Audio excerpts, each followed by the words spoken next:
Hello brothers and sisters, మీ అందరికీ యెషువానామములో shalom. Yeshua అనగానే కొంచెం మీకు డౌట్ వచ్చి ఉండొచ్చు, ఏంటి యెషువా, ఈ పేరు మనం ఎక్కడా వినలేదే అని చెప్పేసి.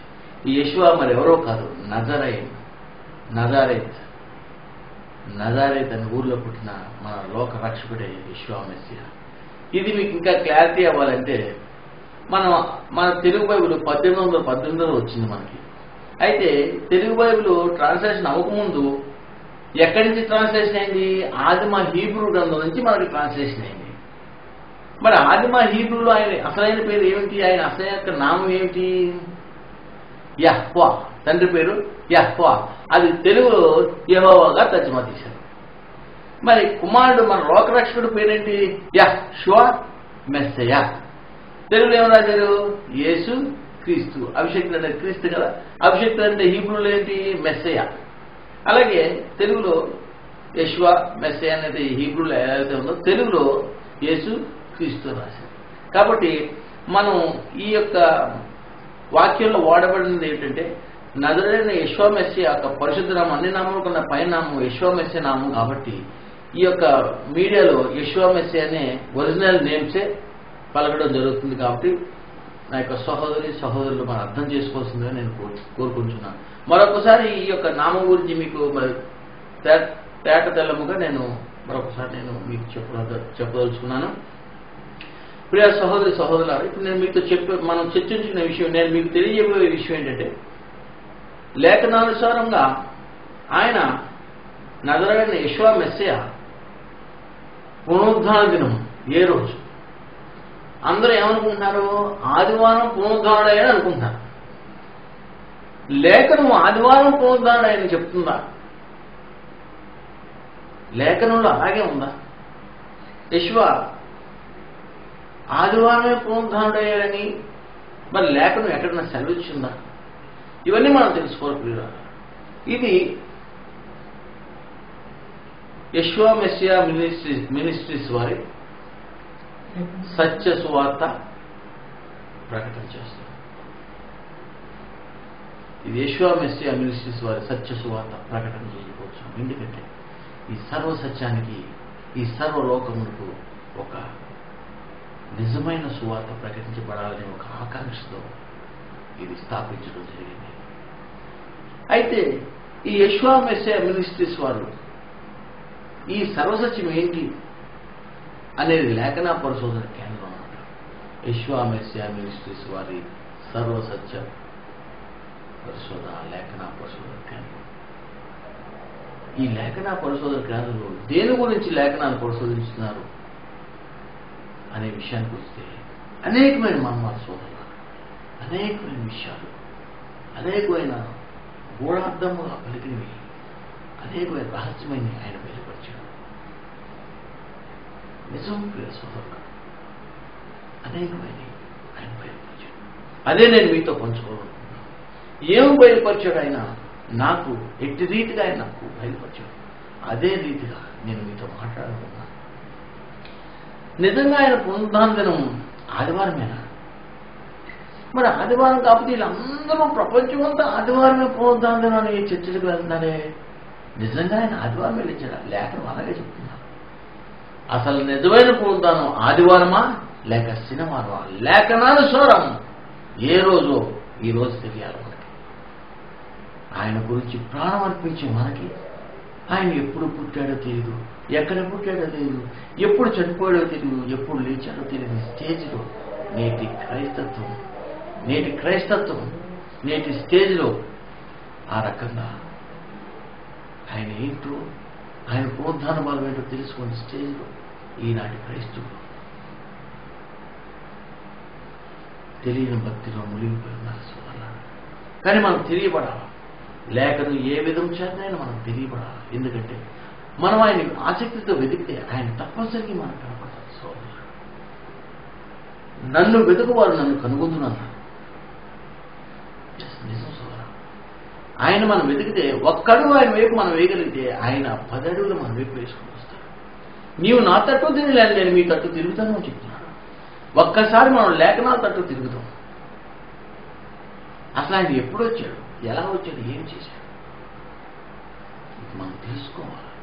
ఈరోజు మనం అశ్రద్ధ చేస్తే ఏ రోజు ఆయన గురించి మనం తెలుసుకోలేము. యథార్థం ఇది, ఇది సత్యం, ఇది అందరూ అంటున్నది కాదు, ఇది వేరు. మీరు ఇప్పటిదాకా తెలుసుకున్నది వేరు, ఇక ముందు ఈ రోజు మీరు తెలుసుకోబోయేది వేరు. ఎస్, ఈ రోజు తెలుసుకోబోయేది వేరు, ఈ రోజు తెలుసుకోబోయేది వేరు, ఈ రోజు మీరు తెలుసుకోబోయేది వేరు. ఎలాగంటే అసలు ఆయన ఏ రకంగా ఈ భూమి మీదకి వచ్చాడో మీకు తెలుసు, ఏ రకంగా ఆయన చనిపోయాడో మీకు తెలుసు. అంత లేఖనాసారమే సుమా. మరి ఏ రకంగా ఆయన పునరుద్ధరణమైనా కూడా మీకు తెలియదు కదా, ఏ రోజు పునరుద్ధరణమైనా కూడా మీకు తెలియాలి కదా. ఏ రోజున యెషువా మెస్సియా పునరుద్ధరణుడో మాకు తెలియదు. అందరూ ఆదివారం అనుకున్నారు. ఆయన శుక్రవారం చనిపోయాడని, ఆదివారం శనివారం సమాధిలో ఉన్నాడు, తిరిగి ఆదివారం లేచిపోయాడని ఒక అబద్ధంలో జీవించున్నారు. లేఖనం నిజంగా ఆ రకంగానే సెలవిచ్చున్నారు. చూద్దాం అసలు ఆయన ఎందుకు వచ్చాడు ఈ భూమి మీదకి, ఎవరి నిమిత్తం ఈ భూమి మీదకి వచ్చాడు. ఒక్కసారి మనం లేఖనం పరిశోధిద్దాం. నన్ను నమ్మద్దు సోదరు, ఎందుకంటే నేను ముఖ్యం కాదు, మీకు లేఖనమే ముఖ్యం. నేను చెప్పు ప్రతిదీ లేఖనం చూపించిన తర్వాత నేను చెప్తాను. బాగుంది కదా, లేఖనం చదివి, లేఖనం సత్యం కాబట్టి లేఖనం చూద్దాం. ఆయన ఏ రకంగా, ఆయన ఎందు నిమిత్తం వచ్చాడో, ఎవరి కొరకు వచ్చాడో చూద్దాం. మార్కు సువార్త 2వ అధ్యాయం 17వ వచనం మనం చదివినట్లయితే చాలా స్పష్టంగా, మార్కు సువార్త 2వ అధ్యాయం 17వ వచనం మనం చూసినట్లయితే స్పష్టంగా లేఖనం మనకు తెలియజేస్తుంది. మన బ్రదర్ ఓఫీర్ ఉన్నారు ఇక్కడ, బ్రదర్ వాక్యం చదువుతారు, మీరు చక్కగా వినండి. యేసు ఆ మాట విని రోగులకే గాని ఆరోగ్యము గల వారికి వైద్యుడు అక్కర్లేదు, నేను పాపులను పిలువచ్చితిని గాని నీతిమంతులను పిలువరాలేదని వారితో చెప్పాను. అదనమాట సోదరు, నేను పాపులను పిలువచ్చితిని గాని నీతిమంతుల కోసం రాలేదు అని చెప్తున్నాడు.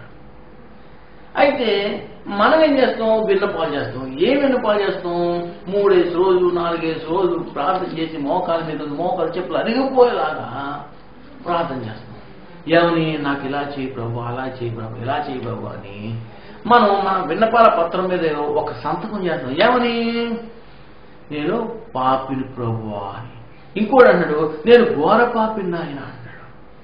ఈ పత్రం యెషువా మెస్సియా వద్దకు చేరుతుంది. అప్పుడు ఆయన ఆ పత్రాన్ని చదువుతున్నాడు. చదివి కింద మన యొక్క సైన్ చూస్తున్నాడు. ఆ సైన్లో ఏమో తెలుసా, ఆ సైన్ ఏమని ఉందో తెలుసా, నేను పాపిని అని ఉంది కదా, ఆ పత్రాన్ని రచించేస్తాడు. సోదరా, ఇది నిజము, మీరు తెలుసుకోవాల్సిన విషయం చాలా ఉంది. మీ పత్రం చించేస్తున్నారు. చూడండి లేఖనం. అందుకే చూడండి, చాలా మందికి అనుకుంటాను కానీ అవి జరగట్లేదు. చాలా మందితో ప్రార్థన చేయిస్తున్నారు కానీ అది సమస్య తీరట్లేదు. ఎందుకని, మీ సమాధానం అసలు పైకి వెళ్తుందో లేదు తెలియదు. మనం తెలుసుకోవాలి. జస్ట్ ఇది కరెక్ట్గా మనం తెలుసుకోవాలి. ఎందుకంటే ఒకానొకప్పుడు కొన్నేళ్ళు ప్రార్థన చేసినప్పుడు దేవదూతల కిందకు వచ్చి చెప్పి, కొన్నేళ్ళు నీ దైవ కార్యములు, నీ ప్రార్థనలు తండ్రి సన్నిధిని చేరనివి. మరి ఈ రోజు నాడు మన ప్రార్థన ప్రతిఫలం రావాలి. మనం రావట్లేదంటే ఎక్కడో చిన్న మిస్టేక్, అది మనం సరి చేసుకుంటే అయిపోతుంది. చూడండి, ఇదే లేఖనం, నేను పాపం నిమిత్తం వచ్చాను కానీ నీతిమంతుల కొరకు రాలేదని చెప్తున్నాడు. మన పత్రం పైకి వెళ్ళినప్పుడు సైన్ చూసి ఆయన చింపేస్తున్నాడన్న. ఎందుకో తెలుసా, ఒక్కసారి చిన్న మిస్టేక్ మనం చూసుకున్నట్లయితే లేఖనం చాలా స్పష్టంగా ఏం చెప్తుందంటే, యోహాను సువార్త 9వ అధ్యాయం 31వ వచనం మనం పరిశీలన చేయగలిగే సోదరులారా, మనకి లేఖనం చాలా స్పష్టంగా తెలియదు. లేఖనం అంటే ఆయనే మనతో మాట్లాడుతున్నారు. యోహాను సువార్త 9వ అధ్యాయం 31వ వచనం మనం పరిశీలించారు. చదవండి. దేవుడు పాపుల మనవి ఆలకింపడని ఎరుగుదుము. అదనమాట, దేవుడు పాపులు మనం ఆలకింపడట. అదేంటిది, మరి పాపులను పిలువచ్చాడు కదా, మరి పాపులను పిలువచ్చినప్పుడు పాపులు మనం ఎందుకు ఆలకింపడు? ఒక్కసారి క్వశ్చన్. మన కొరకే వచ్చాడు కదా, మనకి వచ్చాడు లేఖనం చెప్తుంది కదా. మరి ఎందుకు మన మానవ ఆలకించున్నాడు? ఎందుకు మన మానవ ఆలకించున్నాడు? ఒక్కసారి మనం పరిశీలన చేయాలి. ఒక్కసారి చూడండి, ఎందుకు ఆయన పాపులు మనం ఇలా ఆలకింపు అన్నాడు తెలుసా? చూడండి, లేఖనం కొంచెం స్పష్టంగా చూడండి, ఆయనకి ఎందుకు అంత కోపం వచ్చింది. 1 పేతురు 2వ అధ్యాయం 24వ వచనం మనం చదివినట్లయితే స్పష్టంగా ఆయన మనతో మాట్లాడుతుంది. 1 పేతురు 2వ అధ్యాయం 24వ వచనం. మనము పాపముల విషయమై చనిపోయి నీతి విషయమై జీవించినట్లు ఆయనే తానే తన శరీరం మందు మన పాపములను మ్రాణం మీద మోసుకొనిను. చూడండి సోదరా, మనం పాపముల విషయమై చనిపోయి నీతి విషయమై జీవించినట్లు ఆయన తానే తన శరీరం మందు మన పాపములను మాన మీద మోసుకొని పోయేను. హల్లెలూయా. మన పాపములు మాన మీద మోసుకుని వెళ్ళారా? ఉంచారా? మోసుకుని వెళ్ళిపోయారు. మనం మోసుకుని వెళ్ళిపోయినప్పుడు మనం ఏమవుతాం? పరిశుద్ధులమా పాపులమా? పరిశుద్ధులమే. అసలు ఆయన ఎందుకు వచ్చాడు తెలుసా? ఆయన ఎందుకు వచ్చాడు తెలుసా? హెబ్రీ పత్రిక 13వ అధ్యాయం 12వ వచనం చదివితే మీకు స్పష్టంగా అర్థమవుతుంది. సత్యం క్లియరా. ఆయన ఎందుకు వచ్చాడు చాలా క్లియర్గా చెప్తున్నాడు. ఆయన మనల్ని పరిశుద్ధపరచడానికే. హెబ్రీ పత్రిక 13వ అధ్యాయం 12వ వచనం. కావున యేసు కూడా తన స్వరత్వం చేత ప్రజలను పరిశుద్ధపరచుటకై గవిని వెలుపట శ్రమ పొందెను. హల్లెలూయా. చూడండి, మనుషులను పరిశుద్ధపరచడానికే గవిని వెలుపట శ్రమ పొందాడు తన స్వరక్తము చేత. ఇక్కడ గమనించవలసింది, రక్తము చేత మన పాపములు కడిగి వేయబడుతున్నాయి. కాబట్టి మనం పరిశుద్ధులము, నీతిమంతులమై ఉన్న సోదరులు. అందుకే పాపులు మనం ఒప్పుకోనోడు ఎన్నిసార్లు వెళ్ళి ప్రార్థన చేసినా సుఖమే ఉంది. అందుకే వాడి పాపలు నిలిచే ఉన్నాయి. అందుకే వాడంటే అసహ్యం ఆయనకి. ఒప్పుకున్న ప్రతి పాపము తప్పింపబడను. హల్లెలూయా. సోదరా చూడండి, మన నీతిమంతులు ఇంకా మీకు స్పష్టంగా కావాలా? ఇంకా లేఖనం ఇంకా స్పష్టంగా చూపించిన ఆయన మన పాపమును తీసివేశాడని. అదే హెబ్రీ పత్రిక 10వ అధ్యాయం 10వ వచనం చూడండి. అదే హెబ్రీ పత్రిక 10వ అధ్యాయం 10వ వచనం.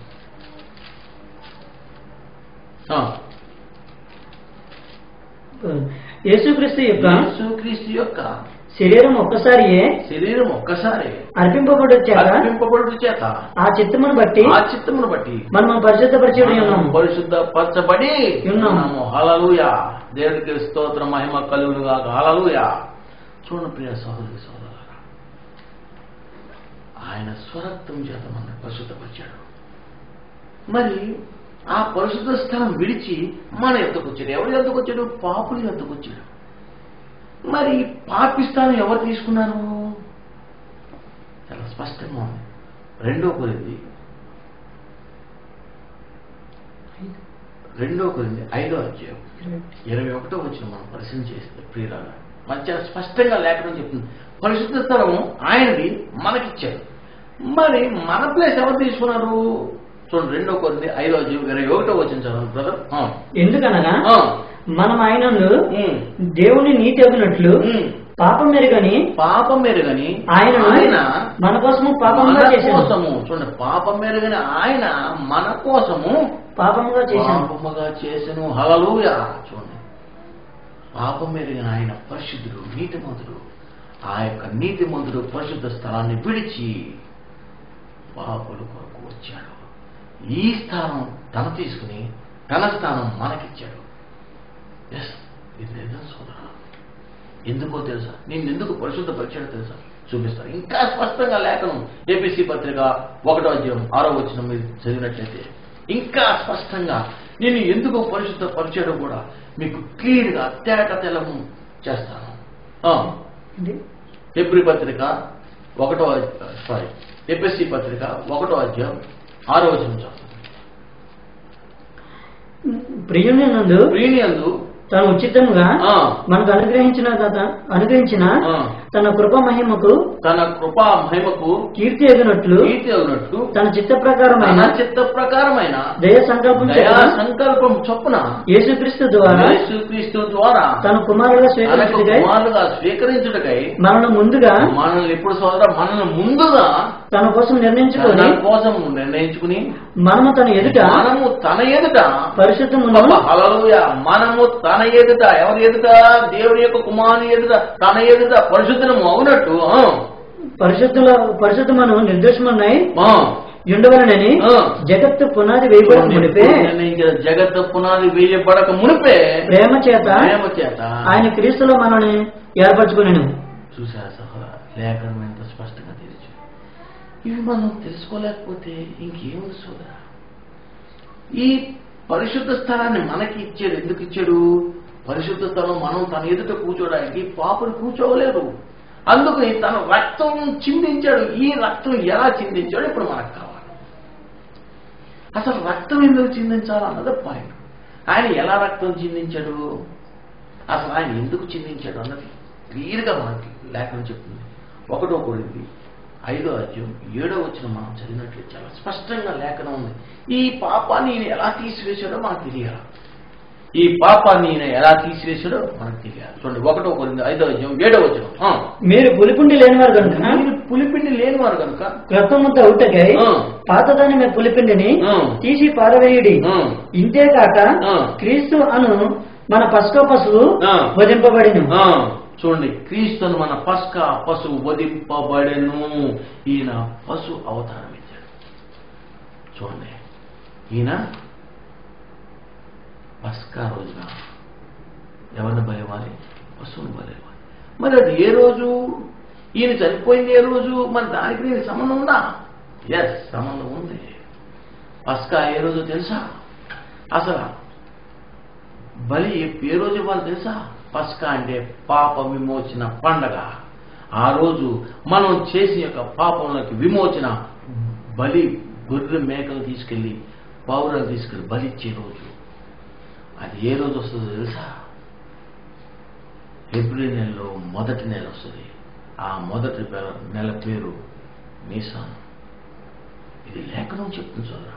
మనకి జనవరి, ఫిబ్రవరి ఇంగ్లీష్ క్యాలెండర్ ఎలా అయితే ఉంది, తెలుగులో చైత్రం, వైశాఖం ఎలా అయితే ఉన్నాయి, హీబ్రూ నెలలో మొదటి నెల పేరు నీసాన్. లేఖనం చూడండి. ఈ పస్కా ఎక్కడి నుంచి స్టార్ట్ అయిందో మీరు స్పష్టంగా, ఈ పస్కా నాడు ఏమి చేయాలో కూడా చాలా స్పష్టంగా ఉంది. మీరు లేఖనం పరిశోధించండి ఒక్కసారి. సంఖ్యాకాండం 28:16 మీరు చదివినట్లయితే చాలా స్పష్టంగా ఉంది. సంఖ్యాకాండం 28:16. మొదటి నెల 14వ దినము. మొదటి ఏ నెల? నీసాన్ అనే మొదటి నెల. ఏప్రిల్ నెలలో మొదటి నెల నీసాన్ అనే మొదటి నెల 14వ దినమందు 14వ దినమందు యెహోవాకు పస్కా పండుగ చేయబడు. హల్లెలూయా. చూడండి, ఏ రోజు అది? మొదటి నెలైన నీసాన్ మొదటి నెలైన 14వ దినమందు యెహోవాకు పస్కా పండుగ. ఎందుకు నా రోజు? 14వ దినంలో పశువు వధింపబడాలి. మన యొక్క పాప పరిహార నిమిత్తము అక్కడ పశువును వధించాలా, అక్కడ రక్తం చిందించాలా. ఆ రక్తం మన పాపములు తాత్కాలికంగా తీసివేయదు, కానీ శాశ్వతంగా మన పాపములు పోవు. కాబట్టి ఈయన ఏ అవతారం ఎత్తాడు? మానవ అవతారం ఎత్తి ఆయన ఏ అవతారం ఎత్తాడు? పస్కా పశువు వధింపబడెను.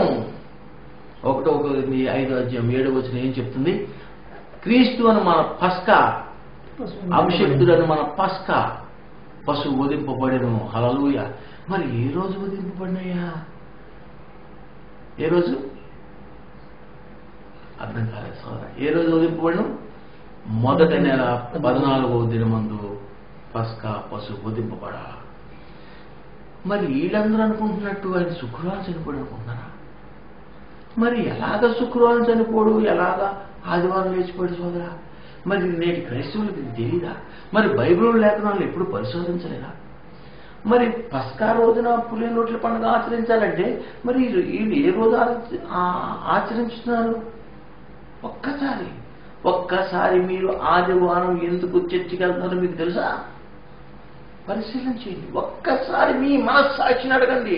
మీరు చేసేది నిజమా అబద్ధమా? అబద్ధ బోధకులు పట్టుకుని ఎక్కడికో వెళ్ళిపోతున్నారు. అబద్ధాన్ని ప్రేమించుతున్నారు, నిజాన్ని ప్రేమించలేరు. నిజం చేదు గనక. ఎస్, నిజం చేదు గనక అబద్ధాన్ని ప్రేమించినట్లుగా నిజాన్ని మనం ప్రేమించలేము. ప్రియ సహోదరి సహోదరులారా, మనం పూర్తిగా లేఖనాన్ని పరిశోధించినప్పుడు ఆయన చాలా క్లియర్గా మనకి చెప్తున్నాడు.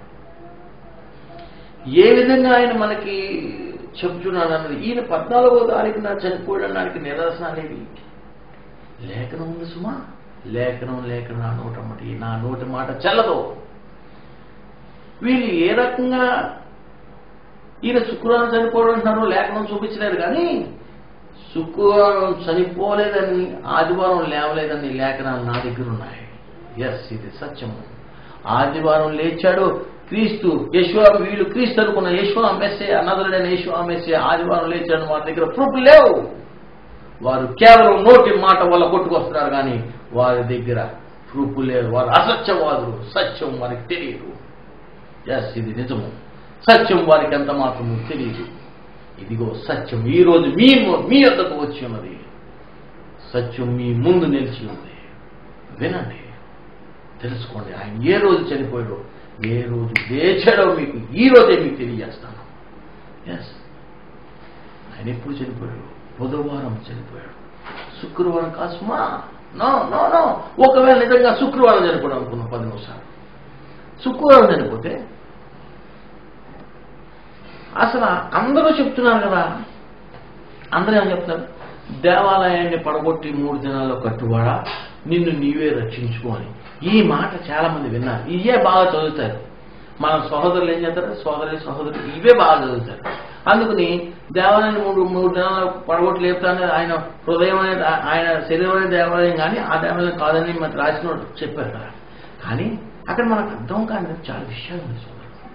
బైబిల్ పరలోక జ్ఞానం సంబంధమైంది. ఇది పరలోక జ్ఞానం అనుగ్రహింపబడితే కానీ ఈ బైబిల్ మనకు అర్థం కాదు. మనం చాలా స్పష్టంగా గ్రహించవలసింది ఏంటంటే, ఆయన 3 దినాలు లేస్తాడని చెప్పాడన్నారు. కాబట్టి అందరూ 3 దినాలు అంటే శుక్రవారం, శనివారం, ఆదివారం అంటున్నారు. అది ఎంతవరకు నిజం? అది ముందు చూద్దాం. అసలు నిజంగా ఏ రకంగా ప్రూవ్ చేస్తున్నారో ముందు చూద్దాం. చూడండి, ఆయన శుక్రవారం చనిపోయాడు అనుకుందాం. ఉదాహరణకి చనిపోలేసమా అనుకోండి. మీరు అనుకున్నట్టు ఇప్పుడు దాకా ఆ భ్రమలో ఉన్నారు కదా, అదే భ్రమను మీకు చెప్తాను. శుక్రవారం మధ్యాహ్నం 3ంటికి చనిపోయాడు. శుక్రవారం సాయంత్రం సమాధిలో పెట్టబడ్డాడు. శుక్రవారం సాయంత్రం నుంచి శనివారం సాయంత్రానికి 24 గంటలు. శనివారం సాయంత్రానికి శుక్రవారం సాయంత్రానికి 48 గంటలు. శనివారం సాయంత్రం నుంచి ఆదివారం సాయంత్రానికి 72 గంటలు. మీకు అర్థమవుతుందా? శనివారం సాయంత్రం నుంచి శుక్రవారం సాయంత్రం నుంచి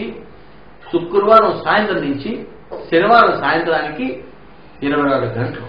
శనివారం సాయంత్రం నుంచి ఆదివారం సాయంత్రానికి 48 గంటలు. ఆదివారం సాయంత్రం నుంచి సోమవారం సాయంత్రానికి 72 గంటలు ఉన్నారు. అంటే ఈయన ఎప్పుడు లేవాలి? చెప్పిన లెక్క ప్రకారం సోమవారం సాయంత్రం లేవాలి, కానీ ఆదివారమే లేడు ఆయన సమాధిలో. నిజం చూద్దా? ఆదివారం లేడు. నమ్మరా? చిన్న బిట్టు చూపించిన ఆదివారం లేడని. మత్తయి సువార్త 28వ అధ్యాయం 1వ వచనం చదవండి. మీకు అది తెలిసిపోతుంది ఆయన ఉన్నాడో లేదు. అందరూ ఉన్నారన్నాడు, లేడని బైబిల్ చెప్తుంది. ఆయన పోతానే అందరూ ఆదివారం అంటున్నారు కదా. అసలు ఆదివారం సమాధానం ఉన్నాడో లేదో మన బైబిల్ చూస్తే మొత్తం బయటపడుతుంది. చూడండి, మత్తయి సువార్త 28వ అధ్యాయం 1వ వచనం. విశ్రాంతి దినం గడిచిపోయిన తర్వాత ఆదివారం మన తెల్లవారుచుండగా మగ్దలైన మరియు వేరొక మరియు సమాధిని చూడవచ్చిరి. ఇదిగో ప్రభుదూత పరలోకము నుండి దిగివచ్చి రాయి పొర్లించి దాని మీద కూర్చుండెను. అప్పుడు మహాభూకంపం కలిగాను. ఆ దూత స్వరూపము మెరుపువలి ఉండెను. అతని వస్త్రము హిమ మధ్య తెల్లగా ఉండెను. అతనికి భయపడటం వల్ల కావలి వారు వణికి చచ్చిన వారు ఉండేది. దూత ఆ స్త్రీని చూసి, మీరు భయపడకుడి, సిలువ వేయబడిన యేసును మీరు వెతుకుచున్నారని నాకు తెలియను. యెషువాను మీరు వెతుకుతున్నారని నాకు తెలియను. ఆయన ఇక్కడ లేడు. హల్లెలూయా. చూడండి, ఆయన ఇక్కడ లేడు. తాను చెప్పినట్టే ఆయన లేచి ఉన్నాడు. ఎప్పుడు సోదరా? మరి ఆదివారం లేచారని చెప్తున్నారా? కాదే, ఆదివారం ఎర్లీ అవర్స్ లో ఉన్నారు కదా. మగ్ధలేని మరియా, వేరొక మరియా. మరి వీళ్ళేంటి ఆదివారం పునరుద్ధాడని చెప్పాడు? కాదు సుమా, వీళ్ళ లెక్క తప్పులు లెక్క చెప్పువారు అబద్ధ ప్రవక్తలు మాత్రమే అది చెప్పగలరు. నిజ పునరుద్ధానం ఏదో చెప్పలేని స్టేజ్లో ఈనాటి ఎంతో మంది బోధకులు ఉన్నారు. కొన్ని వేల సంఘాలు నడిపే వాళ్ళు ఉన్నారు. కొన్ని వేల మంది నడిపించే శక్తి ఉన్నవారు, వారి పునరుద్ధానం తెలియట్లేదు. 50,000 మంది నడిపించే ఒక శక్తిమంతుడు ఉన్నాడు, కానీ అతనికి పునరుద్ధానం ఈ రోజు తెలియక ఆదివారం అనుకుని పోతున్నాడు. 40,000 మంది నడిపించే ఒక మహాయోధుడు ఉన్నాడు, ఆయనకి ఆయన పునరుద్ధాన బలం తెలియక ఆయన ఆదివారం అనుకుంటున్నాడు. 30,000 మంది నడిపించే యోధుడు ఉన్నాడు, అతనే అదే బాటలో పోయాడు. 20,000 మందికి బోధించే వ్యక్తి ఉన్నాడు, అదే బాధ. 10,000 మంది 100 మంది సైతం బోధించే వ్యక్తులు ఉన్నారు. సోదరా, వీరందరూ ఏ కేటగిరీకి చెందిన వారు తెలుసా? నువ్వు 20 రూపాయలు ఇస్తే 20 రూపాయల ప్రార్థన, 100 రూపాయలు ఇస్తే 100 రూపాయల రకం ప్రార్థన, 1000 రూపాయలు ఇస్తే నీ ఇంటికి వచ్చి ప్రార్థన చేసే స్టేజెస్ వీవి. వారికి లేఖనం తెలుసుమా? వారి మాటలు తెలుసు. వారు మాటలు నేర్చిన వారు, లేఖనం నేర్చిన వారు కాదు. లేఖనం అమ్ముకునేవాడికి లేఖనం యొక్క శక్తి తెలియదు, శక్తి రాదు. ఇది సత్యమిది. చూడు, లేఖనం ఏమి చెప్తుందో. వారు అసత్య దర్శనం చూసేవారు. వారికి లేఖనం, పరిశుద్ధ లేఖనం వారికి అనుగ్రహింపబడి ఉంటే, నా మాట తప్పయ్యా వాడికి నిజంగా అనుగ్రహింపబడి ఉంటే యెషువా మెస్సియా నిజ పునరుద్ధాన దినం ఆదివారం కాదు అని చెప్పాలి. కానీ వారు ఆదివారమే చేస్తున్నారు. నేను చూపిస్తాను మీకు లేఖనం ఈరోజు సత్యం అంటే ఏంటో నేను చూపిస్తాను. ఆయన ఏ రోజు చనిపోయి చూపించను. నా దగ్గర ఏం లేదండి, లేఖనం స్పష్టంగా మనకు తెలియజేస్తుంది. నేనేదో దాన్ని ఇది చేసింది ఏమీ లేదు, నేను శోధించేసి చేసేది ఏమీ లేదు. ఆయన యొక్క జ్ఞానం ఉంటే తప్ప ఎవరికి అనుగ్రహింపబడదు. ఇది కేవలము ఆ పరలోకమున్న తండ్రి జ్ఞానం తప్ప మానవ జ్ఞానంతో ఆలోచించేది ఎంత మాత్రమో కాదు. ఈ క్రెడిట్ అంతా ఓన్లీ పరలోకమున్న తండ్రి యెహోవాకు చెందవలసిందే కానీ నరమాతృకు చెందేది ఎంత మాత్రమో కాదు. ఆయన నజరేయుడైన యెషువా మెస్సియా ఏ రోజు చనిపోయాడు, ఈ రోజు సత్యం మీకు తెలియబడుతుంది. తండ్రి స్తోత్రం, మహిమ కలుగుగా. హల్లెలూయా. చూడండి ప్రియ సహోదరి సహోదరులారా, ఆయన నిజమానం ఎప్పుడో తెలుసా? శుక్రవారం కాదు. శుక్రవారం ఏంటండి చిరాగ్గాను? Good Friday అంటారేంటండి? నిజంగా గుడ్ ఫ్రైడే ఒక్క చిన్న విషయం చెప్పనా? గుడ్ ఫ్రైడే అని చెప్పేసి ఎంతో ఇది చేస్తున్నారు. ఆ రోజు ప్రార్థన చేస్తారు. గుడ్ ఫ్రైడే అంటే మంచి శుక్రవారం. ఈరోజు ఆయన చనిపోయింది 23 అనుకోండి, వచ్చే శుక్రవారం ఈ సంవత్సరంలో, వచ్చే సంవత్సరంలో 23 వస్తుంది, కానీ శుక్రవారం వస్తుందా? రాదు కదా. అదే సేమ్ డేట్ వస్తుంది, కానీ ఆ రోజు రాదు. అది మంగళవారం వచ్చు, బుధవారం వచ్చు, ఏదో ఒకటి వారం వచ్చు.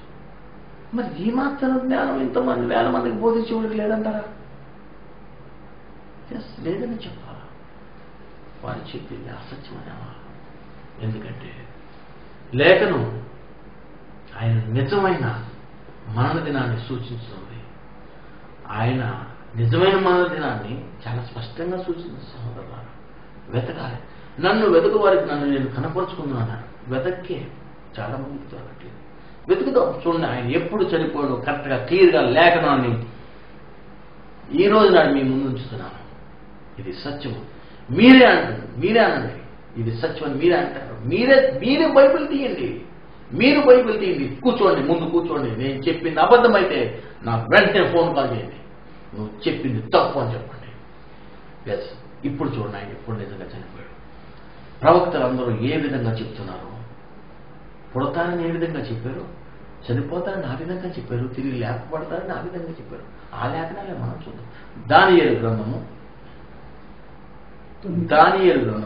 9వ అధ్యాయం 25వ వచనం నుంచి 27వ వచనం దాకా చదవండి. దానియేలు గ్రంథము 9వ అధ్యాయం 25 నుంచి 27 దాకా బ్రదర్ చదువుతారు. యెరూషలేమును మరలా కట్టించవచ్చునని ఆజ్ఞ బయలుదేరిన సమయము మొదలుకొని అభిషిక్తుడ అధిపతి వచ్చే వరకు 7 వారములు పట్టునని సృష్టిమా గ్రహించము. 62 వారములు. అభిషక్తుడు అంటే ఎవరు బాబు? ఫుట్ నోట్లు ఏముంది? మెస్సయ్య. అభిషక్తుడు అంటే ఎవరండి? మెస్సయ్య. చూడండి, ఇది ప్రవచనం ఎందుకు చెప్తున్నా అంటే దానియేలు ఎవరి గురించి చెప్తున్నారు? అభిషక్తుడు, మన మెస్సయ్య గురించి, లోకరక్ష గురించి చెప్తున్నారు. కొంతమంది అనుకుంటారు ఇది వేరే ప్రవచనం అంటారు. తప్పు సుమా, ఇది మెస్సయ్య లోకరక్ష గురించి ప్రవచనం అది చెప్తున్నాను. 62 వారములు తొందరగా సమయమునందు పట్టణము రాజవీధులను కందకములను మరలా కట్టబడను. ఈ 62 వారంలో జరిగిన పిమ్మట ఏమీ లేకుండా అభిషక్తుడు నిర్మూలన చేయబడను. వచ్చినట్టు రాజు యొక్క ప్రజల పవిత్ర పట్టణమును పరిశుద్ధ ఆలయమును నశింపజేయుదురు. వాని అంతం హఠాత్తుగా వచ్చెను మరియు యుద్ధ కాలాంతం వరకు నాశనము జరుగునని నిర్ణయింపబడెను. అతడు ఒక వారము వరకు అభిషక్తుడు, అతడు అంటే అభిషక్తుడు, అతడు ఒక వారమునకు అనేకులకు నిబంధనను స్థిరపరచును. అర్ధవారమునకు బలిని, అర్ధవారం చూడండి, ఏ వారం? అర్ధవారము బలిని నైవేద్యమును నిలిపివేను. హల్లెలూయా. చూడండి ప్రియ సహోదరి సహోదరులారా, మీరు ఆలోచించవలసిన విషయం ఇదే. అతడు వారమునకు అర్ధవారం బలిని నైవేద్యాలు నిలిపివేశాడు. ఏ వారం అది? వారం అంటే మనకి ఎక్కడి నుంచి వస్తుంది? ఆదివారం నుంచి శనివారం దాకా ఒక వారం. ఈ వారంలో అర్ధవారం అంటే మధ్యలో రోజు ఏది? ఎస్, మీరు గ్రహించిందే, బుధవారం. అర్ధవారం, వారంలో మధ్య రోజు ఏది? బుధవారం. బుధవారం ఆయన ఎగ్జాక్ట్లీ 3 o'clock అని చెప్పాడు. 3 గంటలకు చెప్పాడు. ఎస్, తన ప్రాణం విడిచాను. ఏలి ఏలి లావా సమగ్ర, నన్ను ఎలా విడుచున్నావు నా తండ్రి అని చెప్పి మన లోకరక్షకుడు మన పాపం నిమిత్తం ఆయన చనిపోయాడు. ఇది సత్యమది. ఆయన బుధవారం చనిపోయాడు. లేఖనం సెలవుచిన అర్ధవారం చనిపోయాడు. ఎస్, అది ఏ రోజు తెలుసా? ఏ నెల తెలుసా? పస్కా రోజు. పస్కాకి సిద్ధపరచు రోజు బుధవారం. పస్కా మొదటి నెల 14వ దినం బుధవారం సాయంత్రం ఆయన సమాధి చేయబడు. అసలు ఈ సమాధి చేయబడు శుక్రవారం కదా అనుకుంటున్నారేమో. అసలు అందరూ అంటారు 3 దినాలు అంటున్నారు కదా. అసలు 3 దినాలు అన్న విషయం ఆయన నోటమ్మట రావాలి కదా. వీళ్ళు చెప్పారు. అసలు ఆయనేం చెప్పుడు ఒక్కసారి చూద్దాం. వీళ్ళందరి మాట కాదు కానీ ఇన్ని చెప్పిన వ్యక్తి, ఇన్ని గొప్ప గొప్ప విషయాలు, ఇన్ని స్వస్థతలు చేసిన వ్యక్తి మరి ఎక్కడో ఒక చోట తన పునరుద్ధానం గురించి చెప్పు ఉండాలి. ఆయన నోటు వచ్చిన మాట మాత్రమే తీసుకున్నాం.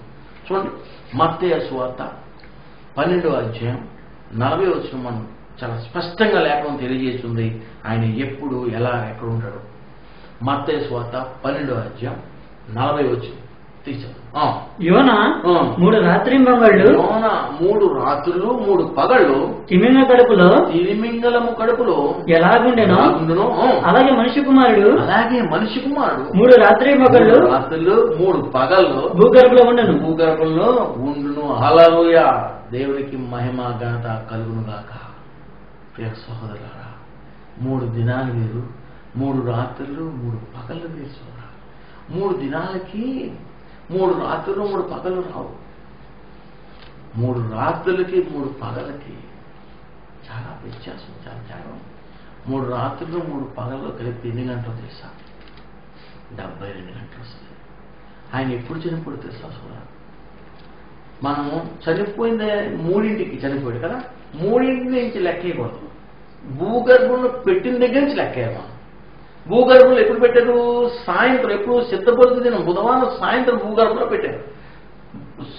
సిద్ధపరుచు దినం బుధవారం సాయంత్రం నుంచి గురువారం సాయంత్రానికి 24 గంటలు, గురువారం సాయంత్రం నుంచి శుక్రవారం సాయంత్రానికి 48 గంటలు, శుక్రవారం సాయంత్రం నుంచి శనివారం సాయంత్రానికి 72 గంటలు. హల్లెలూయా. ఆయన అంచె గడిలో ఆయన లేచిపోయాడు. ఎందుకంటే పునరుద్ధాన దినం ఆయన శనివారం. ఎందుకో తెలుసా? శనివారం ఆయన రోజు, అది ప్రభు దినమందని రాయబడి ఉంది. ఎస్ సోదరా, ఆయన విశ్రాంతి దినానికి ప్రభు అయి ఉన్నాడు కదా. ఆయన ఎప్పుడు లేచాడు? విశ్రాంతి దినం పూట లేచాడు. ఎర్లీ ఎండింగ్ టైంలో. అంటే ఇక ఆదివారం రాబోతుంది. ఆదివారం రాబోతుంది. ఈ శనివారం అంత్యగడిలో ఆయన పునరుద్ధరణని బైబిల్ చెప్తుంది. మీకు ఇంకా నమ్మకం లేకపోతే ఇంకా మీకు లేఖనం చూపిస్తాను. మీకు ఇంకా నేను ఏ విధంగా మీకు తెలియదు. ఆయన బుధవారం కరెక్ట్గా మధ్యాహ్నం 3ంటికి చనిపోయాడు. 3ంటికి చనిపోవడానికి గుర్తేంటి? లేఖనం ఏం చెప్తుంది? ఆయన చనిపోయినప్పుడు ఆకాశం ఏమవుతుందంటే చీకటి కమ్మిందంట. అది 3ంటికి కమ్మిందా, ఎన్నింటికి కమ్మిందో ఒక్కసారి లేఖనం చూద్దాం. మత్తయి సువార్త 27:45 చదివినట్లయితే మనకు స్పష్టమవుతుంది. మత్తయి సువార్త 27:45. మధ్యాహ్నం మొదలుకొని 3 గంటల వరకు ఆ దేశం అంతటా చీకటి కమ్మింది. చూడండి, మధ్యాహ్నం మొదలుకొని 3 గంటల వరకు ఆ దేశం అంతటా చీకటి కమ్మిందంట. ఎందుకు చీకటి కమ్మింది సోదరా? నువ్వు చనిపోయినప్పుడు చీకటి వేరే వాళ్ళు చనిపోయి చాలా మంది చనిపోవడం చూసామే. ఎవరు చనిపోయినా చీకటి కమ్మట్లేదు. మరి ఈయనకి ఎందుకు చీకటి కమ్మింది? ఒక్కసారి పరిశీలన చేశా. ఎందుకో తెలుసా? లేఖనం అలా రాయబడి ఉంది. ఇదిగో లేఖనాలు ఏం చెప్తున్నాయి? ఈ లేఖనాలని, ఈ పరిశుద్ధ లేఖనాలు ఏం చెప్తున్నాయి తెలుసా? ఆయన పునరుద్ధరణప్పుడు చాలా విషయాలు ఈ లేఖనాలు చెప్తున్నాయి. చీకటికి ముందే కలుగుతుందట. ఆ చీకటి కలగాలని ప్రవక్త ముందే చెప్తున్నారట ఈ లేఖనాల్లో. ఎక్కడ చెప్పాడు తెలుసా చీకటి కలగాలని? చూడండి, ఆమోస్ పత్రిక 8:9 మనం చూసినట్లయితే చాలా స్పష్టంగా. ఆమోస్ పత్రిక 8:9. ప్రభు అయిన యెహోవా సెలవిచ్చేదేమనగా, ఆ దినమున నేను మధ్యాహ్న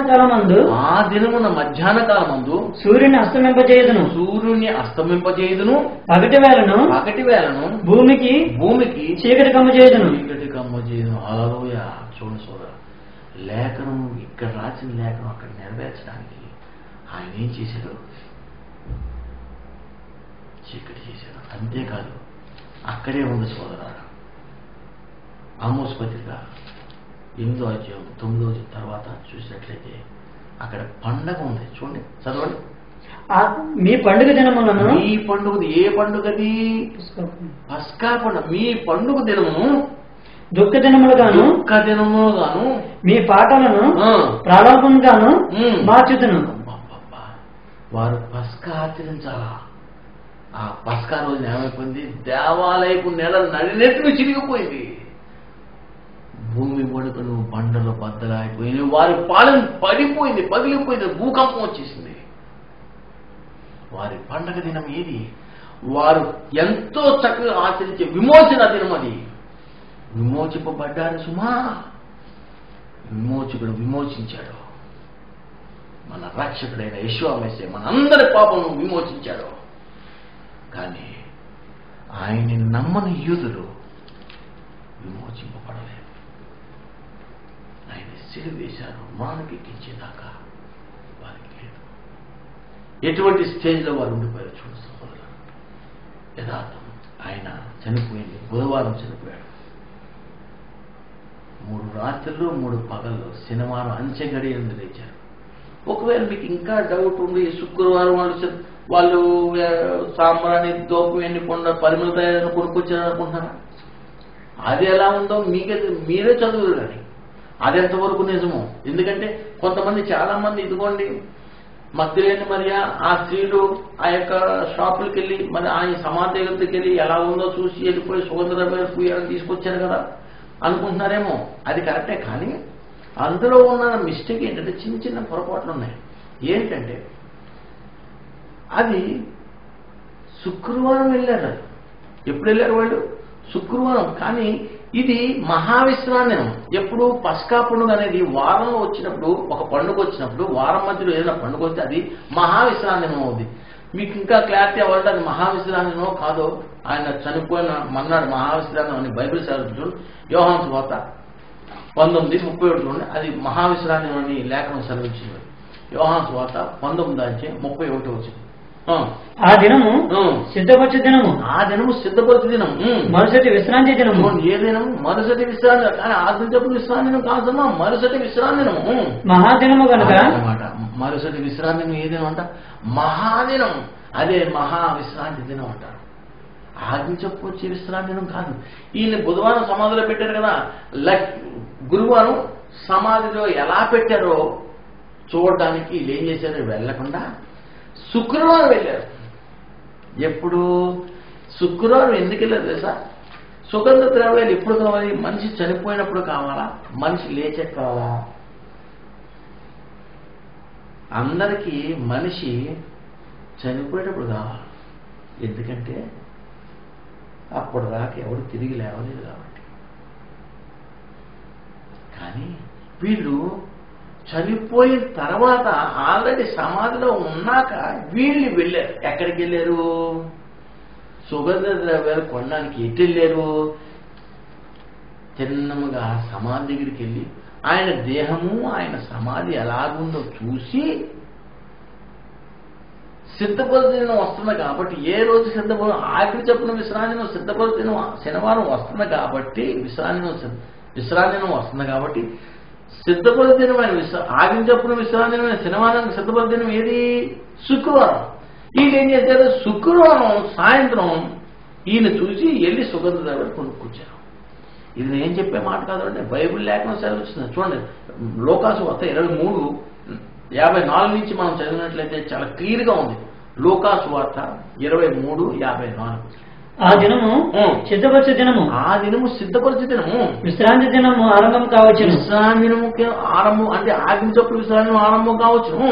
అప్పుడు గలిలయ నుండి ఆయనతో కూడా వచ్చిన స్త్రీలు, ఎవరితో కూడా చూడండి, ఇక్కడే చిన్న మిస్టేక్ ఏంటంటే ఆయనతో కూడా అంటే వీళ్ళందరూ ఏమనుకున్నారు?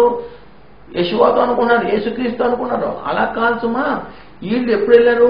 ఆజ్ఞ చొప్పున విశ్రాంతినప్పుడు శుక్రవారం వెళ్ళారు. ఆయన ఎప్పుడున్నారు? ఆల్రెడీ సమాధిలో ఉన్నారు. ఎందుకంటే వీళ్ళు వెళ్ళి ఏం చూస్తున్నారు? స్త్రీలు వెంట వెళ్ళి సమాధిని, ఆ దేహమును, ఆయన దేహమును ఎలా ఉంచబడినో చూసి, చూడు ఎలా ఉంచబడిన, ఆల్రెడీ ఉంచబడినప్పుడు ఎలా ఉంచబడినో చూసి తిరిగి వెళ్ళి సుగంధ ద్రవ్యములను తిరిగి వెళ్ళి సమాధిని చూసేసి వీళ్ళు వెళ్ళేసరికి సమాధిలో ఉన్నాడు. ఎందుకంటే అది అప్పటికి రెండో రోజు సమాధిని చూసి సుగంధ ద్రవ్యములను పరిమళ తైలమును సిద్ధపరిచి ఆజ్ఞ చొప్పున విశ్రాంతి దినమున తిరిగిగా ఉండేది అన్నమాట. చూడండి, ఆజ్ఞ చొప్పున విశ్రాంతి దినం వారానికి ఒకసారి అవుతుంది. శనివారం, కేవలం శనివారం మాత్రమే విశ్రాంతి దినం. వీళ్ళు ఆజ్ఞ చొప్పున ఆ విశ్రాంతిని పూట ఏ పని చేయకూడదు. అందుకు వీళ్ళు ఏం చేశారు? సమాధి దగ్గరికి వెళ్ళి ఈ పుయ్యలన తాడుతో ఉండి కూడా కొనుక్కుని కూడా ఆజ్ఞ చెప్పు తీరిగ్గా ఉన్నారు. వీళ్ళు తీరా చూడండి, నా మాట కాదు, బైబిల్ చెప్తుంది లేఖనం. చూడండి, వీళ్ళు తీరిగ్గా ఉండి ఆదివారం వెళ్ళే అవసరం లేదు. మార్క్స్ వార్త 16:1 చదివితే మనకు చాలా క్లియర్గా అర్థమవుతుంది. మార్క్స్ వార్త 16:1. ఈ మగ్దలేని మరియు వేరొక మరియు వెళ్ళారు. విశ్రాంతి దినము గడిచిపోగానే మగ్దలేని మరియు యాకోబు తల్లి మరియు సులోమయ్య వచ్చి ఆయనకు పోయి వలనని సుగంధ ద్రవ్యములు కొనిరి. అబ్బా కొనిరి అని ఉంది. మీకు అర్థమవుతుందని ఆ మిస్టేక్స్ ఏంటంటే తెచ్చిరి. వేకూజానే ఎవడన్నా అమ్ముతాడంటే సుగంధ ద్రవ్యాలు అమ్మరు కదా, అవి తెచ్చిరి అనమాట. పుయ్యి వల్లని తెచ్చిరని పోయి అక్కడ ఏమైనా సరే కొనిరని రాశారు. వేకూజాన్ని ఎవడు అమ్ముతాడంటే కొనడానికి? చిన్న అనమాట, చిన్న మిస్టేక్స్. వారు తెచ్చిరని ఉన్నారు కానీ కొనిరే అనుకున్నారు. సరే తీసేది కదా. వారు ఎర్లీ అవర్స్లో తీసుకొచ్చారు. తెల్లవారులో పుయ్యి వల్ల తీసుకొచ్చారు. ఎందుకని? తిరిగి లేచారు కాబట్టి, తిరిగి లేస్తారన్నారు కాబట్టి వారు తెచ్చారు. తెచ్చినప్పుడు ఆయన ఉన్నాడా? పోనీ అక్కడ లేడంట. ఎస్, లేడు. మీరు ఆదివారం తెల్లవారుతో వెళ్ళిపోయాడు, చీకటిలో. నిజం సోదరా, వాళ్ళు చీకటితో వెళ్ళిపోయారంట ఆదివారం. నమ్మకం లేదా? యోహాను సువార్త 20:1 ఆయన ఎప్పుడు వెళ్ళాడు మీకు అర్థమవుతుంది. ఆదివారం ఇంకను చూడు, ఆదివారం ఇంకను చీకటిగా ఉన్నప్పుడు, ఆదివారం ఇంకా చీకటిగానే ఉన్నట. ఎలా దూరం పోయేది బాబా. ఆదివారం ఇంకను చీకటిగా ఉన్నప్పుడు మగ్దలేని మరియు పెందలగడ లేచి పెందలగడ సమాధి వద్దకు వచ్చి సమాధి మీద ఉండిన రాయి తీయబడి ఉండట చూచాను. గనుక ఆమె పరిగెత్తుకొని సీమోను పేతురును వద్దకును యేసు ప్రేమించిన ఆ మరి ఒక శిష్యుని ఎత్తుకు వచ్చి ప్రభు సమాధుల నుండి ఎత్తుకుని పోయి ఆయనను ఎక్కడ ఉంచారో ఎరుగు అని చెప్పాను. కాబట్టి పేతురును లేడు, ఎత్తుకుపోయారేమో డౌట్ వచ్చింది వారికి. లేడు, అక్కడ భయం వేసింది, చింతాకాంతులు అయిపోయారు. ఇది ఎలా సాధ్యం? పోనీ మనుషుల మాట వదిలేండి, లేడని చెప్తున్నాం. అసలు పరిశుద్ధ దూతలు ఎప్పుడన్నా అబద్ధం చెప్పినాయా? చెప్పలేదు కదా. మరి పరిశుద్ధ దేవుడి యొక్క దూతలు ఏం సెలవిచ్చినాయో అదొక్కసారి చూద్దాం. దూతలు ఏం చెప్తున్నాయో తీసుకుంటే మనం కరెక్ట్గా తెలుసుకోవాలి కదా. పరిశుద్ధ దూతలు ఏం చెప్తున్నాయో ఒక్కసారి చూద్దాం. మరి ఒక్కసారి మత్తయి సువార్త 28వ అధ్యాయం 1వ వచనం చదివితే మనకు క్లియర్గా తెలుస్తుంది. మత్తయి సువార్త 28:1. విశ్రాంతి దినం గడిచిపోయిన తర్వాత ఆదివారం తెల్లవారుచుండగా మగ్దలేనే మరియు వేరొక మరియు సమాధిని చూడవచ్చిరి. ఇదిగో ప్రభువు దూత పరలోకము నుండి దిగవచ్చి రాయి పొర్లించి దాని మీద కూర్చుండెను. అప్పుడు మహా భూకంపం కలిగెను. ఆ దూత స్వరూపము మెరుపు వలె నుండెను. అతని వస్త్రము హిమమంది తెల్లగా ఉండెను. అతనికి భయపడటం వలన కావల వారు వణికి చచ్చిన వారు ఉండేది. దూత ఆ స్త్రీలను చూచి, మీరు భయపడకుడి, సిలువ వేయబడిన యేసును మీరు వెతుకుతున్నారని నాకు తెలియను. ఆయన ఇక్కడ లేడు, తాను చెప్పినట్టు ఆయన లేచి ఉన్నాడు. హల్లెలూయా. చూడండి సహోదరులారా, దూత చెప్తుంది ఆయన ఇక్కడ లేడయ్యా. ఏం వెతుకుతున్నారు? ఆయన ఇక్కడ లేడు, తాను చెప్పినట్టే లేచి ఉన్నాడు. హల్లెలూయా. ఎప్పుడు? శనివారం అంచె దినములందు, ఆయన అంచె గడియలందు లేచి ఉన్నాడు. ఆదివారం లేడు సోదరా. లేనివాడిని లేచాడని చెప్తారేంటి సోదరా? ఆదివారం లేవలేదు ఆయన, శనివారం లేచి ఉన్నాడు. పునరుద్ధాన దినం శనివారం, ఆదివారం కాదు సుమా. ఆదివారం లేడని చెప్తున్న బైబిల్, లేను వెతుకుతున్నారు వీళ్ళు. ఒకవేళ మీకు ఇంకా డౌటా, ఇంకా క్లియర్గా చేద్దాం. లోకాసు వార్త 24:1. లోకాసు వార్త 24:1 చదువుతాం. మనకి ఇంకా స్పష్టంగా లేఖనం క్లియర్ గా ఉండాలి.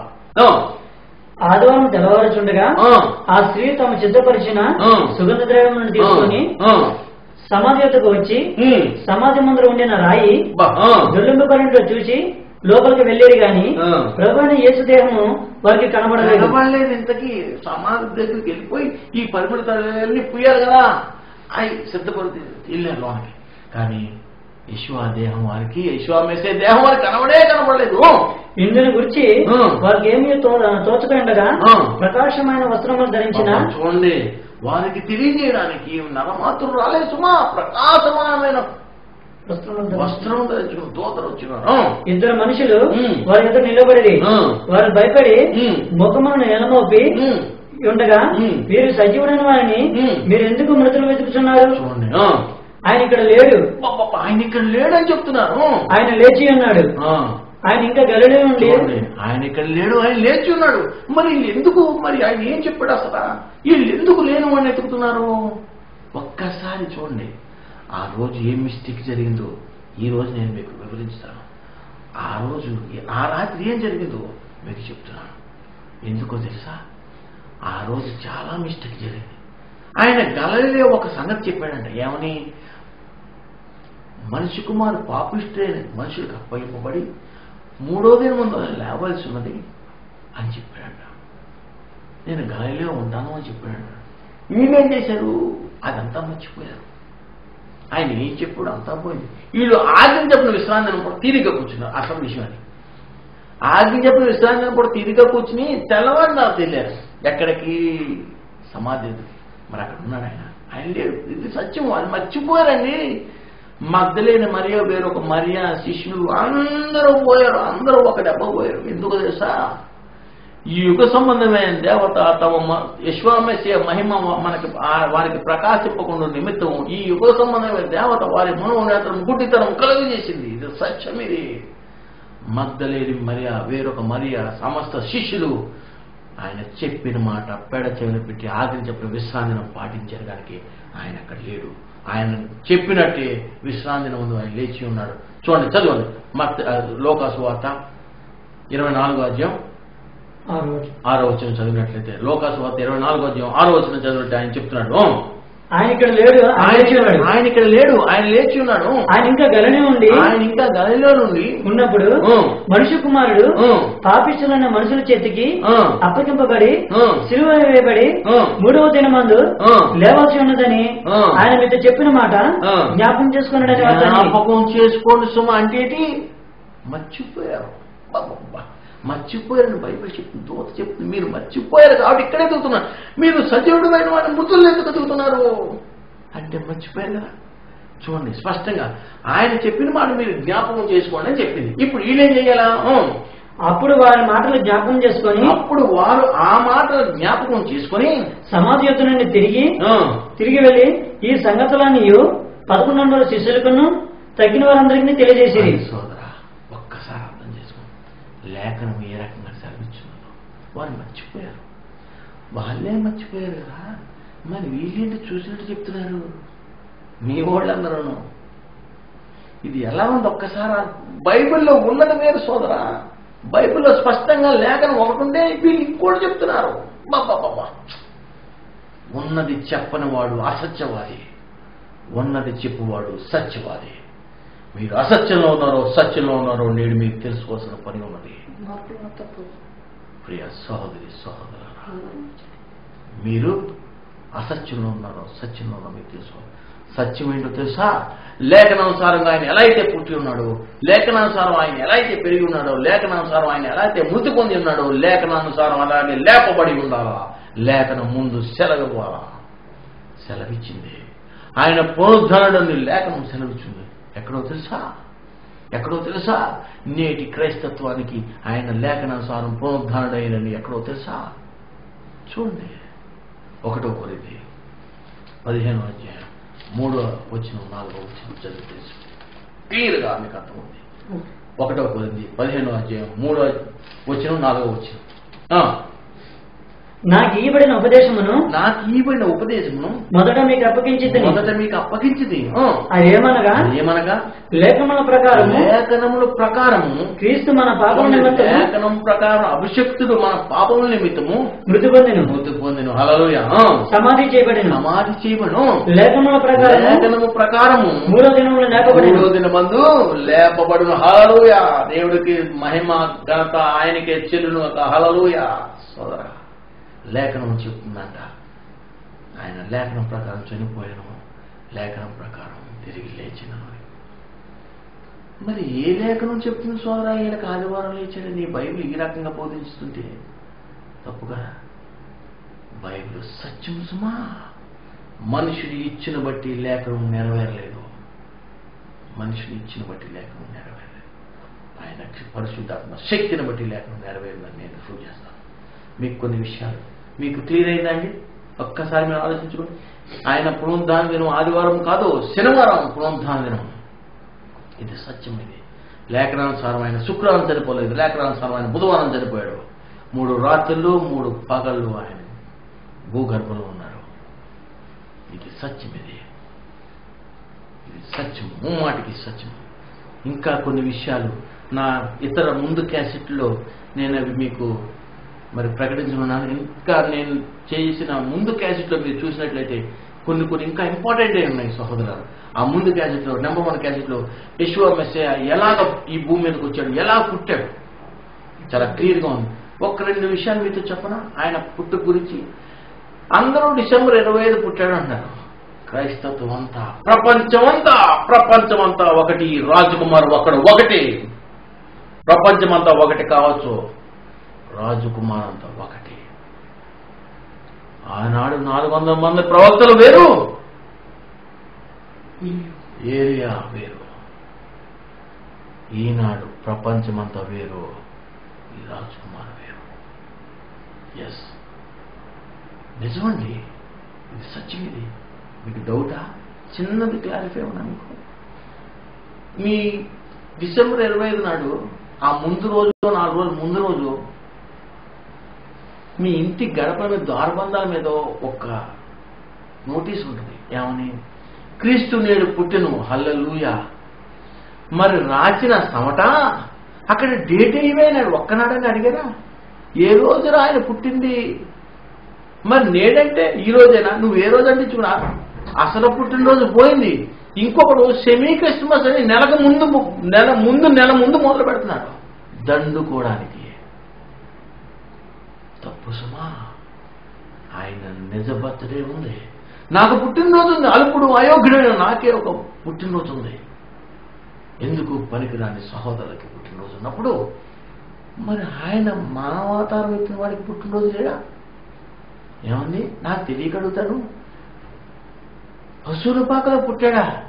ఇదేనా మీరు బైబిల్ చదివేది? మీరు బైబిల్ ఏ రోజున దృష్టి నుంచి చదివారా? మీ యొక్క జ్ఞానంతో చదివారా? మీ యొక్క జ్ఞానం ఎందుకండి? పరలోక సంబంధమైన బైబిల్ పరలోక సంబంధమైన జ్ఞానంతో చదవాలని మీ జ్ఞానం ఒట్టిది. ఈ లోక జ్ఞానము దేవుడి దృష్టికి వెరితనము. పనిచేయదు సుమా. ఆయన పశువుల పాకలో పుట్టలేదు. పాకలు వేసుకుని పాకలో పెడతారేంటండి? పాకలో ఏంటండి? వాక్యం అలా ఇవ్వట్లేదు సార్. వాక్యం అలా చెప్పట్లేదు సుమా. వాక్యం ఎక్కడ పుట్టాడు సార్? డిఫరెంట్. నా ముందు క్యాసెట్లో నేను దాని గురించి చెప్పి ఉన్నాను, వివరించి ఉన్నాను. మీకు ఇక్కడ కూడా చిన్నది వివరించుతాను. లేఖనం ఏం చెప్తుంది, వీళ్ళు ఏం చేస్తున్నారో ఆయన పుట్టు గురించి. ఇప్పుడు జ్ఞానులు ఏం చేశారంటే, మీకు జ్ఞానుల గురించి వెళ్లే ముందు ఒక్కటి చెప్తాను. ఆయన పశువుల పాకలో పుట్టారు అంటున్నారు కదండి. అందరూ ఏం చేస్తారు? పశువుల పాకలో పుట్టారు అంటున్నారు. ఆయన నిజంగా పశువుల పాకలో పుట్టలేదు. మీకు చిన్న విషయం చెప్పనా? ఆయన ఎక్కడ పుట్టాడు? లోకాసు వార్త 2వ అధ్యాయం 1వ వచనం చదవండి. డేట్ ఆఫ్ బర్త్ లేకపోవడం ఏంటండి? సర్వాన్ని సృష్టించే సృష్టికర్త కుమారుడు వచ్చాడు. డేట్ ఆఫ్ బర్త్ లేకపోవడం మనిషికే కదండి పుట్టాడు. మరి డేట్ ఆఫ్ బర్త్ లేదంటే ఆయన అసలు ఎందుకు వెళ్ళాడు తెలుసా? చూడండి, లోకాసు వార్త 2వ అధ్యాయం 1వ వచనం.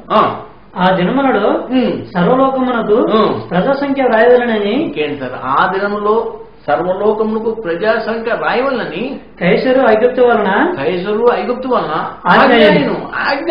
మొట్టమొదటి ప్రజా సంఖ్య వాటర్ ఐడి, వాటర్ గుర్తింపు కాదు ఎక్కడ? యెషువా మెస్సినందు ఫస్ట్, అదే యెషువా సెకండ్. అక్కడే స్టార్ట్ అయింది కదా. మరి వీడేంటండి ఎప్పుడు పుట్టాడు తెలియదు అంటున్నారు. మీకు అర్థం ఉందా? ఇది కురేనియు సిరియా దేశమునకు అధిపతి అయి ఉన్నప్పుడు జరిగిన మొదటి ప్రజా సంఖ్య. అందులో ఆ సంఖ్యలో వ్రాయపరుటకు తమ తమ పట్టణము వెళ్ళిరి. యోసేపు దావీదు వంశంలోను గోత్రములను పుట్టినవాడు గనుక తన భార్యగా ప్రదానం చేయబడి గర్భవతి ఉండిన మరియతో కూడా ఆ సంఖ్యలో వ్రాయబడుటకు గలిలీ నుండి నజరేతు నుండి యూదలోను బెత్లెహేము అనబడిన దావీదు ఊరికి వెళ్ళెను. వారు అక్కడ ఉన్నప్పుడు ఆమె ప్రసవ దినము నిండిన. అక్కడ ఎక్కడ ప్రజా సంఖ్యలో నిలబడి ఉన్నారు. వారు అక్కడ ఉండినప్పుడు ఆమె ప్రసవ దినములు నిండిని గనుక తన తొలుగు 280 రోజులు నిండాలా మగ శిశువుకి. వెళ్లి డాక్టర్ను కనుక్కోండి. మగ శిశువు 280 రోజులు తల్లి గర్భంలో ఉండాలా. తన తొలిచూరు కుమారుని తొలిచూరు కుమారుని కని పొత్తిగుడ్డలతో చుట్టి సత్రంలో వారికి స్థలం ఎక్కడికన్నది పశువుల పాకలు కాదు, సన్నాసులారా విను. తన తొలిచూరు కుమారుని కని పొత్తుగుడ్డలతో చుట్టి సత్రంలో తీసుకెళ్ళింది. సత్రంలో తీసుకెళ్తే ఏముందా అక్కడ? వారికి స్థలము లేనందున ఆయన పశువుల తొట్టిలో పెట్టాను. వీళ్ళ మానవ మేధస్సు, మానవ తలంపులతో తలుతారు. పశువుల తొట్టి ఎక్కడ ఉంటది? ఆ పశువుల పాకలో ఉంటుందంటారు. ఒరే నాయన, పశువుల తొట్టి ఉండడానికి అది మన ఇండియా కాదు. ఆ పశువులు పాకేయడానికి అది ఎక్కడ? యెరూషలేములో పశువులు ఆవులు గేదెలు కాదు, ఒంటెలు. అవి ఎన్ని నీరు తాగుతాయి? ఆ తొట్టి ఎంత చాలా పెద్దది. మార్గం మధ్యలో కన్నది ఆవిడ, రోడ్డు మీద నడి. అందుకే అన్నాడు, మనుషులు ఆకాశ పక్షులు గూళ్ళు కలవు, నక్కలకు బురిలు కలవు, కానీ మనుషు కుమారుడు తలవాచుడికి ఆయన స్థలము లేదు. ఆయన పుట్టాడు, రోడ్డు మీద పుట్టాడు, నడి రోడ్డు మీద ఆయన పుట్టాడు. మరి వీళ్ళందరూ పాకలేస్తున్నారు. ఇది సత్యమైన సత్యం ఎక్కడుందో చూడండి. నడి వీధిలో పుట్టి ఉన్నది. మన రక్షకుడు నడి వీధిలో జన్మించాడు. లేఖను ఆ రకంగా సార్. ఇంకొక విషయం చెప్పనా, ఇంకా క్లియర్గా చెప్తాను చూడండి. ఎలాగుందో ఈ బైబిల్ అంతా ఎలా ఉంది, వీళ్ళకి చెప్పేదంతా ఎలా చెప్తున్నారు చూడండి. 3 జ్ఞానులు ఆయన దగ్గరికి వచ్చారు. మరి 3 జ్ఞానులు ఎవరు నడిపించారు? ఒక నక్షత్రం నడిపించారని అందరూ చెప్తున్నారు. నిజమే అనుకుందాం, నక్షత్రమే నడిపించింది. మరి ఈ జ్ఞానులు యెషువా ఎక్కడ పుట్టారని చెప్తున్నారు? బెత్లెహేములో పుట్టారు కదా. మరి వీళ్ళని యెరూషలేములో రాజు ఇంటికి వెళ్ళారు. జ్ఞానుల అజ్ఞానుల? ఒక్కసారి ఆలోచించండి సోదరా. పుట్టిందేమో ఈయన బెత్లెహేములో పుట్టాడు, యోదయ ప్రాంతంలో బెత్లెహేములో పుట్టాడు. జ్ఞానులు ఎక్కడికి వెళ్ళారు? ఏ రోజు రాజు ఇంటికి వెళ్ళారు యెరూషలేములో. దానికి దీనికి సంబంధం ఉందా? ఆలోచించండి. ఎక్కడో మిస్టేక్ జరుగుతుంది. జ్ఞానంలో ఆయన తీసుకొచ్చాడు, ఎక్కడికెందుకు తీసుకురాడు, అక్కడికెందుకు పంపాడు, అక్కడికే వెళ్ళాలి కనుక. ఎందుకో తెలుసా, రాజు పుట్టాడు అనగానే ఎవరికి పుడతాడు రాజు? ఎవరికి పుడితే రాజు అంటారు? రాజుకు పుడితేనే రాజు అంటారు, వాడినే రాజకుమార్ అంటారు. మీకు అర్థమైందా? రాజకుమారుడు అని ఎవరినంటారు? రాజుకు పుట్టిన వాడినే. అందుకనే ఏ రోజు రాజా, యూదులకు రాజు పుట్టినట్టు ఎక్కడా అన్నారు. యూదులకు రాజా? నేను తప్ప మరి ఎవడున్నాడు? వాడికి తెలీదు. అందుకే తెలియజేయడానికి జ్ఞానులు అక్కడ పంపించాడు. ఇదంతా మన్మాల సోదర. లేఖనానుసారం ఆయన ఎలా పుట్టాడో మీకు నిరూపించుతాను, లేఖనానుసారం ఆయన ఎలా చనిపోయాడో మీకు నిరూపించుతాను, లేఖనానుసారం ఎలా పునరుద్ధానుడు అయ్యాడు, ఏ రోజు అయ్యాడో మీకు నిరూపించాను. ఇంకాను అనేకమైన సీడీస్ ఉన్నాయి. ఇవి మీరు ఈ సత్యం సర్వసత్యం, ఇది ఈ సత్యానికి వెనకడుగు వేయద్దు. అసలు నిజనామం ఏంటో, అన్ని నామంలో కన్నా పైనామం ఉంటుంది కదా, మరి ఆ నామం ఏంటి సోదరా? అసలు దాని గురించి చాలా విచిత్రంగా ఉంటుంది సుమండి, నిజం. ఇంకా అసలు నామం దగ్గరికి వెళ్తే వీళ్ళు నిజంగా ఫూల్సేనండి. నిజంగా నా ఓపెన్ హార్ట్తో చెప్తున్నాను. ఒక బాధ. ఎందుకంటే అయ్యో, ఆ నామంలో అండి చాలా చాలా చిన్న విషయంలో మనం చాలా పెద్ద పొరపాటు చేస్తున్నాం. ఏంటో తెలుసా, నా పేరు రాజ్ కుమార్ అండి. తెలుగులో నా పేరు రాజ్ కుమార్, ఇంగ్లీష్లో నా పేరు రాజ్ కుమార్, హిందీలో నా పేరు రాజ్ కుమార్, తమిళ్లో నా పేరు రాజ్ కుమార్, ఉర్దూలో నా పేరు రాజకుమారే. నీ పేరు మారుతా బ్రదర్, నీ పేరు మార్చు చూడు. తెలుగులో సతీష్ కుమార్, ఇంగ్లీష్లో సతీష్ కుమార్, హిందీలో సతీష్ కుమార్, ఉర్దూలో సతీష్ కుమార్.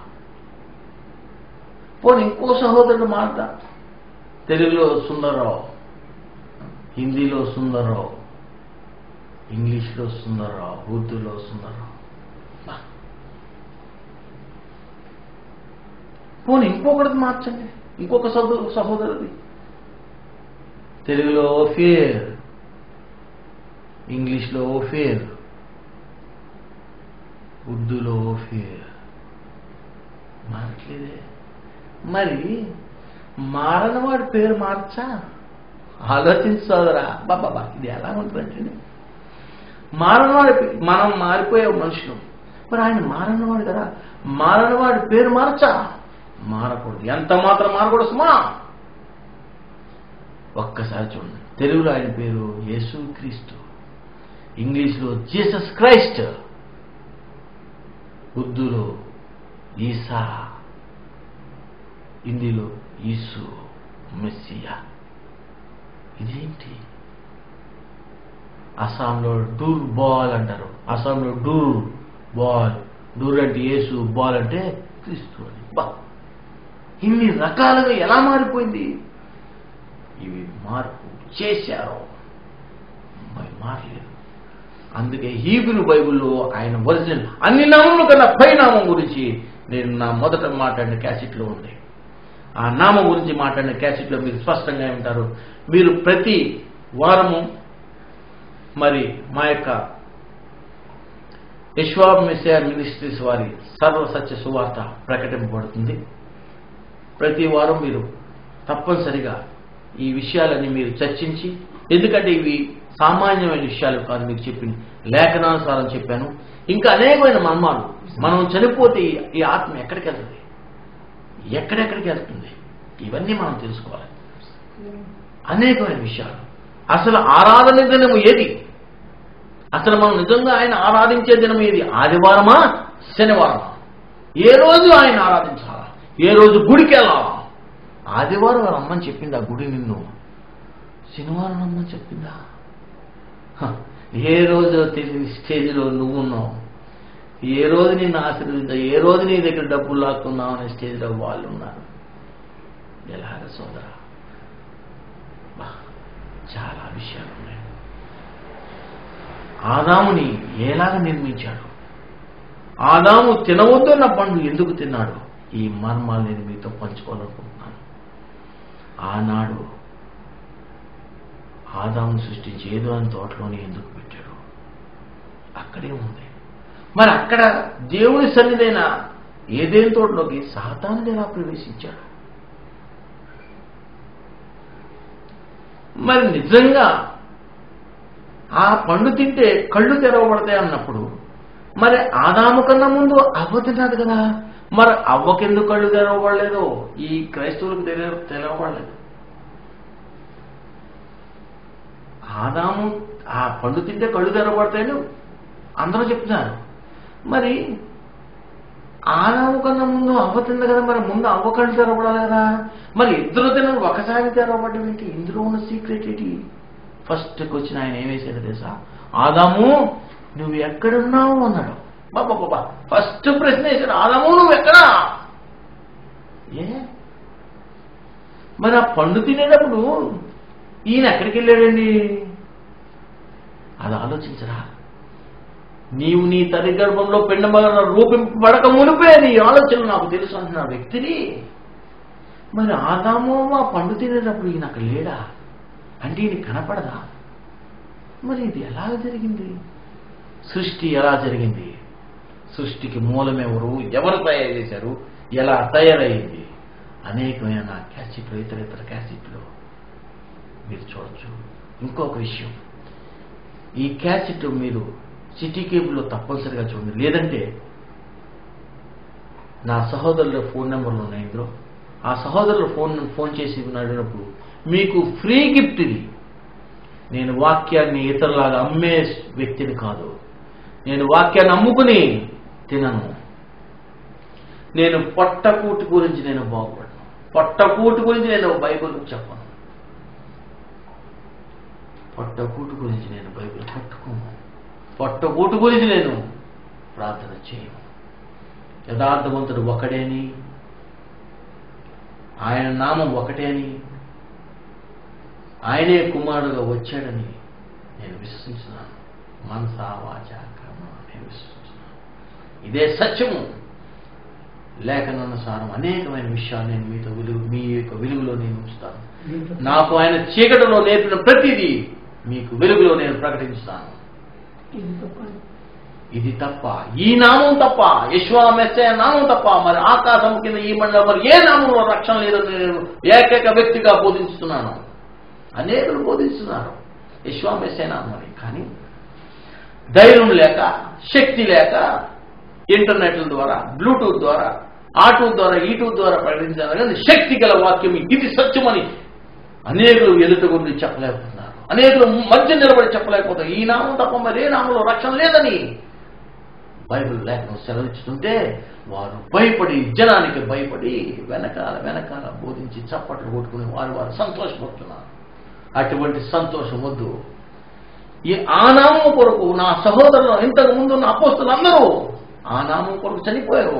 నేను ఆ నామం కొరకు చనిపోవడానికి సిద్ధపడి ఉన్నాను.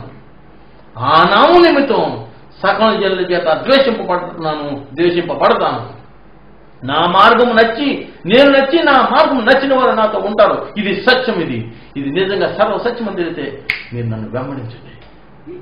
ఇది అబద్ధమని మీరు అనుకుంటే, ఎలా అబద్ధమో ఎలా నిజము కాదో నన్ను పిలవండి, నాకు నిరూపించండి. మీరు ఎవరైనా సరే, మీ వారు ఎవరైనా సరే నా నెంబర్ ఇస్తాను. ఇది దొంగ బోధ కాదు. నా నెంబరు, నాది ఐడియా నెంబర్ రాసుకోండి. 8096535656. మరొకసారి చెప్తాను, 8096535656. చిన్న ప్రార్థన. మన కళ్ళు మూసుకున్నట్టే చిన్న ప్రార్థన చేస్తాం. పరమందున్న తండ్రి, జీవాధిపతి, జీవములకు అధిపతి, సర్వసృష్టికర్త, సర్వాంతర్యామి, భూమిని, ఆకాశము, సూర్య చంద్ర నక్షత్రము, సముద్రము అందున్న సర్వమును సృష్టించిన సృష్టికర్త పరమ తండ్రి యెహోవా, నీకే వందనములు, స్తుతులు, స్తోత్రం. నా తండ్రి, మీరు తెలియజేసిన విధానం బట్టి మీకు వందనములు, స్తుతులు, స్తోత్రం. నా తండ్రి, మీరు విత్తబడిన ఈ వాక్యం మా యొక్క హృదయంలో ఫలించి అభివృద్ధి పొంది నీ ఒక్కడివే అని, నీ యొక్క నామం ఒక్కటే అని మేము తెలుసుకున్నాను. సహాయం చేయండి, అనుగ్రహించమని. ఇదిగో చూస్తున్న నా యొక్క సహోదరులందరూ, వేడుచున్న నా యొక్క సహోదరులందరూ నీ బాటలో నడవడానికి సహాయం చేయండి, అనుగ్రహించి వారికి రక్షణ మార్గం అనుగ్రహించమని నా రక్షకుడు నా విమోచకుడైన నజరేయుడైన యేషునామం బట్టి అడిగి పెట్టుకుంటున్నాం తండ్రి. హల్లెలూయా హల్లెలూయా. షలోమ్. మీ అందరికీ యేషునామంలో షలోమ్.